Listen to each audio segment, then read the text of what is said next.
جنہوں نے یزید کی بیعت کی لیکن میں قربان جاؤں نواسہ رسول، جنہوں نے 28 رجب 60 ہجری کو اپنے اہل و عیال کے ساتھ اپنے نانا کا روزہ چھوڑا اور وہاں سے چل پڑے، اور رجب بھی گزر گیا، شعبان بھی گزر گیا، رمضان بھی گزر گیا، ذی القعدہ بھی گزر گیا، پھر ذی الحج کا مہینہ آیا، لوگ حج کے لیے وہاں چلے رہے تھے، آپ نے احرام کھولا، حج کو عمرے میں تبدیل کیا اور پھر کربلا کی طرف سفر شروع کر دیا۔ یارو حسین وہ ہے، حسین تو وہ ہے جس کے بارے میں میرے مصطفیٰ نے کہا تھا، جس نے میرے حسین کا دل دکھایا اس نے مجھ محمد کا دل دکھایا، جس نے حسین کو گالی دی اس نے مجھ محمد کو گالی دی، جس نے حسین کو برا بھلا کہا اس نے مجھ محمد کو برا۔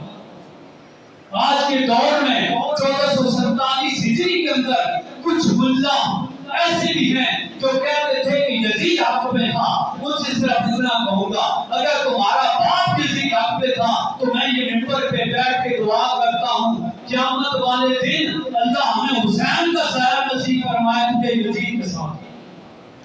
کوئی کہتا ہے یزید کے ساتھ 1400 سال گزر گئے ہیں، کسی کا وقت نے اپنے بیٹے کا نام یزید نہ رکھا۔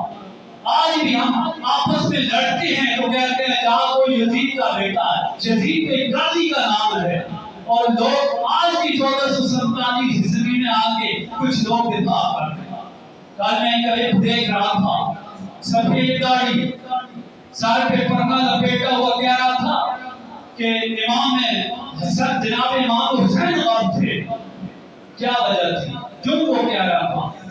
آج سے 1400 سال پہلے کی تحقیق میں تو امام حسین غائب نہیں تھے۔ آج کیوں غائب ہوئے؟ اس ٹائم ڈالر کا دور نہیں تھا، اس ٹائم پونڈ کا دور نہیں تھا، آج وہ ڈالر اور پونڈ لے کی تحقیق کر رہے ہیں۔ میں تجھ سے پوچھوں گا کہ تیری جوان بیٹی کے ساتھ سے کوئی چادر اتارے سرے بازار، پھر میں تجھ سے پوچھتا ہوں کہ تو کس طرح اسے معاف کرتا ہے؟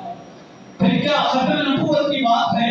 جائے کہ نقطہ دینے لگا ہوں کہ ختم نبوت کی بات آتی ہے تو یہ کہہ دے کہ معاذ اللہ میں حضور کے بعد نبی ہوں تو وہ واجب القتل ہے، تو یہ بتائیں جس کے بارے میں حضور نے فرمایا کہ جس نے میرے بیٹے حسین کو گالی دی اس نے مجھ محمد کو گالی دی، جس نے میرے بیٹے حسین کو تکلیف دی اس نے مجھ محمد کو تکلیف دی، کیا وہ جنتی ہو سکتا ہے؟ کیا وہ شہزادہ ہو سکتا ہے؟ کہتے ہیں دو شہزادوں کے درمیان میں جنگ تھی، یہ کرسی کی جنگ تھی۔ ارے ماں تو وہ ہیں، انہوں نے کرسی لینی ہوتی تو مدینہ سے سفر کر کے 6 ماہ کا علی اصغر اٹھا کے 18 سال کا علی اکبر لے کے اپنے بھانجے اون محمد لے کے جوان بہن جناب زینب لے کے وہ کربلا کے مقام پہ نہ آج جب محرم کو کربلا کے مقام پہ پہنچے، 5 تاریخ کے اندر 2 محرم ہے، 5 کے اندر 3 ہے، بعد میں یکم محرم ہے، آپ کربلا کے مقام پہ پہنچے، آپ نے پوچھا